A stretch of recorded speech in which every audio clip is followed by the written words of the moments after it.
What's good, everybody? It's your boy here, the Q-Tip, back with another video. Today, we're going to be talking about All In. We're going to be breaking down the match card. We're going to be doing predictions, and we're going to talk about some of the matches, not really in its totality, but give a breakdown or give a synopsis of a few of the matches. So we're going to get right into it because here's a good bit of matches, and I don't know how long-winded I'll get on certain matches, and I don't want this to be a super long, drawn-out video. Um, so we have. We'll try to go from like the beginning of the show to the end, potentially. We've got the women's casino gauntlet, which is a gauntlet match with a bunch of different wrestlers. This one is the women's one. The winner of the gauntlet match at the end, or the winner at the end of the gauntlet match, will get a world championship match at All Out. I want to say it is. Um, okay, it's not saying it on here, but I want to say it's All Out. And it's the same for the men's. For the women's one, we have Chris Statlander, who is the number one entry spot.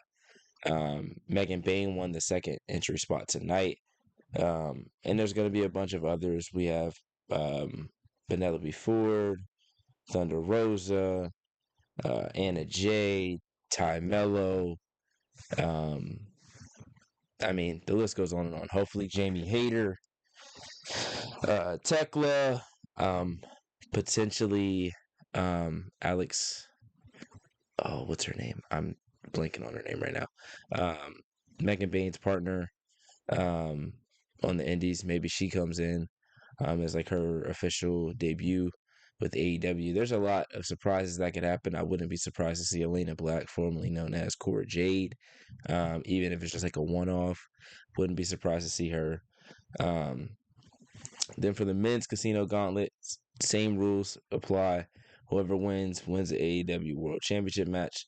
MJF is entering number 2. Mark Briscoe is entering at number 1. MJF obviously has had an interesting story since his World Championship run, I would say. He's been through some weird storylines of where he was the good guy, then he was the bad guy. And now he's in a story with the Hurt Syndicate, which I don't necessarily dislike. I actually like him and Nick. I'm curious to see what they continue to do with it. But I am curious to see if they're going to have him win this because, as we'll get to later, the AEW World Championship match has huge stakes. So I expect more surprises in this match as well. These two matches or these casino gauntlets always lead to at least a few surprises. Last year, Ricochet debuted at all in London and Wembley. Nigel McGuinness returned after like 13 or 14 years of not being able to, actually, I want to say longer than that. A long hiatus from wrestling due to injury. So um, looking forward to that. Then we got Swerve, Strickland, and Will Ospreay versus the Young Bucks. Swerve and the Young Bucks have been going back and forth for about a year now. The Young Bucks have been trying to make sure that Swerve doesn't win another championship. And some of that has to do with Hangman, the story with Hangman and Swerve, which went on for a long time, which is kind of still going on. Maybe Sunday will be some kind of culmination of that. But it makes sense that this match is happening. And not only is this match happening, there's a stipulation for both teams. If Swerve and Will Ospreay win, the Young Bucks give up their EVP titles. They are the executive vice presidents of AEW, so they've been using that to their advantage in storyline. And then we also have, if Will Ospreay and Swerve are to lose, then they cannot challenge for the AEW World Championship for 1 year, both of them, which would be really interesting to see how they would go about that if they are to go down that route. I would be shocked, but honestly, there's enough talent for them to get by without having to do that. There's a lot of routes they could go, and it not be a bad thing necessarily. I'm really excited for that match. I think it's gonna be really good. Um, Then we got Adam Cole versus Kyle Fletcher, which is a rematch. The last match that they had, Adam Cole took a really scary bump where Kyle Fletcher went to powerbomb him outside of the ring and wanted to powerbomb him on the apron. Normally, the back or like the shoulder blades hit the apron. In this match, his head hit Adam Cole's head hit the apron, and he's had concussion issues over the last 4 or so years. So it was a really scary moment. Apparently, there were some people in the back that weren't very happy about it. So, but we are still getting the rematch. This could be one of the best matches of the night. I would be surprised if it wasn't. Um, Adam Cole has been doing some really good work. Kyle Fletcher's been on the prowl of being a superstar and one of the top guys in AEW for about a year now, I would say, ever since the turn. And then him and Ospreay's, their feud and everything like that. So he's done a really good job of building himself up. So I think this match could be really good as well. Then we have the Hurt Syndicate versus Jet Speed. The Hurt Syndicate is Bobby Lashley and Shelton Benjamin. Jet Speed is Kevin Knight and Speedball Mike Bailey. Oh, sorry, it's a three-way. I just forgot. I literally just saw it earlier and forgot about it. Versus the Patriarchy as well, which is Christian Cage and Nick Wayne. Um, I will say, not a huge fan of the Patriarchy as like a group. Hopefully Nick Wayne, takes that step away. It's a not step away, but like makes the turn, makes the face turn soon. I don't know. I just haven't been a fan of Christian Cage's character. Um, it's not a bad character. It's just the way that they portrayed him to be one of the top guys, or like make him feel like he's a top guy at this in 2025. I'm just not a fan of. Um, and then as for Speedball, Mike Bailey, and Kevin Knight, they've been great. They've debuted about 3 or 4 months ago, maybe, and they've been fantastic ever since. They haven't had that many tag team matches together, but what the ones that they have, they've been super, super impressive in, and have gotten the crowd on their side. So they're the huge baby faces in this. The Hurt Syndicate um, are, I would say, tweeners. Like the crowd chants their song when they come out. They chant for them, they cheer for them when they win, but they do heel types of things. Um, so it's a very interesting match because it's really supposed to be like two heel teams and one face team. But I really feel like depending on depending on the crowd, all three teams might get cheered because Nick Wayne has been getting cheered a lot. Christian Cage is always one of those polarizing guys. Kevin Knight and Speedball Mike Bailey have been two of the most over in the company since they debuted, and then the Hurt Syndicate has been super over as well. And depending on what happens in the Casino Battle Royal or the Casino Gauntlet, if that's before um, this match, we may see MJF as well. So that'll be interesting. And now we're getting to, I would say, what is like a triple main event. The first one, AEW Continental Champion Kazuchika Okada versus AEW International Champion Kenny Omega in an AEW Unified Championship match. Now, I read something that said they aren't putting the belts together. Whoever wins this match would hold 3 different belts. So, some people thought that the Continental and the International Championship would blend into the Unified Championship. And apparently that is not the case. I'm not really mad at that. The more the merrier. I think some people are saying the Unified Championship might be like the second World Championship, which I'd be interested to see if they go that route. But if you know anything about, I wouldn't say anything about wrestling, but if you follow wrestling and you follow things outside of WWE, then you know that Kenny Omega and Kazuchika Okada have some of the best matches that have ever been put on um, over in Japan. Um, and if you haven't seen those, you still have some time to go watch those back before this Saturday.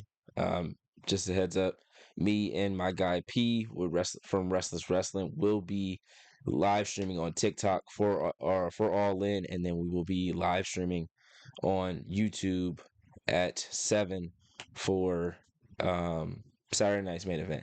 We would do it for All In, but they have it going on at 3 p.m. instead of 7 p.m. So we're going to do the TikTok, and then we're going to go to YouTube, and then we'll potentially also stream Evolution Sunday night. I'm not going to say for sure because everybody has different schedules. But for Kenny Omega and Kazuchika Okada, I expect this match to be amazing. I expect both of these guys to go out and give it their all. Kenny Omega's coming back off of a huge injury that, you know, threatened his chance of wrestling again. He had the diverticulitis surgery and injury that he was going through. And really, like, he had lost a lot of weight and had to build himself back up. And for him to build himself back up, the match was always Okada. The end goal was always Okada. So I would assume that Kenny Omega is the winner of this. I actually needed to go back and say who I have winning for each of these matches because I haven't done that yet. But I do have Kenny Omega winning this match. I just think it makes the most sense for him to get his ultimate payoff. Real quick, I'll go back. I think Megan Bayne wins the women's Casino Gauntlet. The men's Casino Gauntlet, I feel like the easy answer is MJF, but maybe we have a return or two, and maybe one of those returns is who wins it. So I'm gonna say if it's like MJF versus the Field, I would say the Field wins. Um, I think Swerve Strickland and Will Ospreay win the tag team match. I don't see Tony Khan making it a year for them to be able to challenge for the world championship when Will Ospreay still hasn't won it yet, and he's one of those guys that it's like he's going to win it soon, or it's on the horizon for him. You just don't know exactly when. Adam Cole and Kyle Fletcher. I would say they go Kyle Fletcher here just because I don't think they give Kyle Fletcher another loss. So I feel like Kyle Fletcher might win this one. And then Hurt Syndicate, Jet Speed, and Patriarchy Tag Team Championship match. I'm gonna take Hurt Syndicate in that. I think they have a lot more to do with the tag team championships, and I think they win it. Now, my personal favorite match of the night, my personal main event of the night, is Timeless Tony Storm versus Mercedes Moné. Now, if you follow me and P, and you follow Restless Wrestling on TikTok, or you listen to Restless Wrestling on YouTube, we talked about a hypothetical Forbidden Door AEW WWE pay-per-view where WWE wrestlers would go against AEW wrestlers, and one of the conversations we had was about Tony Storm and Rhea Ripley, and I was not for Tony Storm losing at all. And I've just been a huge fan of Tony Storm really since she came over, even when she was in Australia and in the UK and in Stardom doing things. But once she came over to NXT UK, really, became a huge fan of her. And then when she went to AEW, she had the same kind of gimmick and it wasn't really working. And she was able to flip that into an entirely different personality, an entirely different character. But I believe become one of the best characters in wrestling, period. And then have one of the best feuds in wrestling that I've seen in my 26 years. I don't know why I said 26 years of living, but watching for like the last 1, however many years. I just think she should be rewarded for all the hard work that she's done and character work that she's done. And that's not to say that Mercedes Moné doesn't deserve to be rewarded as well. Because Mercedes Moné has been putting on classics every time she stepped in the ring. Her and Chris Statlander had great matches. She had a really good match with Willow. She had a great match with Athena. She's just been putting on fantastic matches everywhere she's gone, even with Indy Hartwell on the Indies, like just everywhere that Mercedes has been, whether it's Japan, the UK, whether it's in the States. Every match she's been in, she's been phenomenal, and that's not a surprise at all because Mercedes Moné is one of the best wrestlers in the world. And so is Tony Storm. Tony Storm has been phenomenal. She's had great matches as well. And I think it's very interesting that the lead up, Mercedes Moné has been winning a lot of matches with the roll up, and that was what Tony Storm has been doing. What she did a lot in her original title reign before she lost to Mariah May and then got it back. So I'm curious to see how the match ends. If Mercedes Moné wins, I don't think the crowd's going to be too happy about it, but I personally wouldn't hate it. Although I want Tony Storm to win, and that's who I'm choosing to win this match. I wouldn't be mad at Mercedes Moné winning, but if she wins and she's got 7 belts at the end at the end of the match, I'm prepared for some boos. Um, and then we've got the main event, the granddaddy of them all. I feel like that's just a weird thing that people always say, so I don't know why that popped in my head. As P has been saying, the Infinity War, the game of AEW, John Moxley versus Hangman Adam Page, AEW World Championship, Texas Death Match. Yes, you heard me correct. Texas Death Match. This show is in is in Texas. It is normally in Wembley, but it is in Texas this year. Fitting that I have the Texas sweatshirt on. This match is going to be insane. I already know.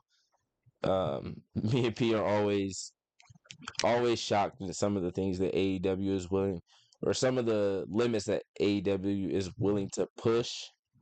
Um, so I'm curious to see how far they go with this. I think this is going to be very similar to like Cody Roman WrestleMania 41 in the sense of, or is it WrestleMania 40? Sorry. I don't know, I'm getting my years mixed up. Whichever year was the end game where everyone returned, everyone came out and helped. I think it's gonna be very similar to that. Oh my gosh, sorry. I feel like there's just gonna be so many different people to come out and try to help either Moxley or Hangman. This match is just gonna be insane, and the crowd is gonna be on such a high that you just can't have John Moxley still end up winning this match, in my opinion. Like if he comes out, if they have what we think is gonna happen, and then at the end of the night, John Moxley wins the belt or keeps the briefcase because he hasn't even been showing the belt, that would be crazy to me. I think everyone knows, or people that follow AW knows, that Darby Allin was the original guy that was supposed to take the belt off John Moxley. The story set up that way. He decided to go climb Mount Everest. He has climbed Mount Everest, and now he is back in this, or he's back, and he's, I guess, ready to perform. But the story. There's a different story, and there was, I don't want to say a better story, but there's another story that took president. Golly, what was that? Um, and that's Adam Page, Hangman Adam Page, become a world champion again, and it just makes sense that he would be the guy to really be the flag bearer of AEW because he was the first guy that people really sunk their teeth into as a guy that had a name coming into AEW, but it wasn't a huge marquee name like the Cody Rhodes, the Kenny Omega, the Young Bucks, the Chris Jericho, so on and so forth. He was like the guy that fans were right away like, okay, this is our guy to lead AEW in the future. And this is that opportunity for them to say, hey, this is the guy that we trust to put the backpack on. Even if it's not for like a super long time or a super long reign, I just like this is the best guy to take the belt off of John Moxley. Um, but if that happens, then I'm curious to see what happens with the Death Riders and John Moxley after this. I just feel like there was a lot that could have happened that could have kept this story going in a different direction, and they didn't go as far as they could have, in my opinion. Or they didn't like. I don't think John Moxley explained what what the situations or like what the lessons were supposed to be, why he kept the title in the briefcase, why people weren't worthy of seeing the championship, why people weren't worthy of being champion. He never really said that. He just kept saying the same thing. So maybe if he loses, he goes into a deeper spiral. The group goes into a deeper spiral. Who really knows? This is why we love wrestling, because at the end of the day, we don't really know what's going to happen. I could be wrong about all of these, and I wouldn't say I won't bat an eye, because I would definitely be like a little thrown aback. But I think this is going to be an amazing show. I think it's going to be an amazing card. I think it's going to be one of the best shows of the year, potentially the best show of the year. And the match of the night will be Timeless Tony Storm versus Mercedes Moné. I'm telling you right now. If you don't watch any other match, that is the match to watch, in my opinion. So, with all that being said, I just see that it hits the 20-minute mark. It is late. I'm going to head off. I'm going to head off. What is happening? See, it's late. This is why I shouldn't record this late. I'm going to head out. I need everyone to like, share, subscribe, comment. Let me know your thoughts. Let me know who you have winning these AEW All In Texas matches. Who would you like to see be the champions at the end of this card, or at the end of the night on Saturday? Well, I guess end of the day on Saturday, since it's at 3 p.m. And make sure you tap into Restless Wrestling, both on Multiplicity Media and on TikTok. We do a lot of work on the YouTube. We clip up a lot of things and put it on the TikTok. And we have a lot of other stuff in store for you guys in terms of wrestling and gaming and things like that. So, again, like, comment, subscribe, and thank you all for watching.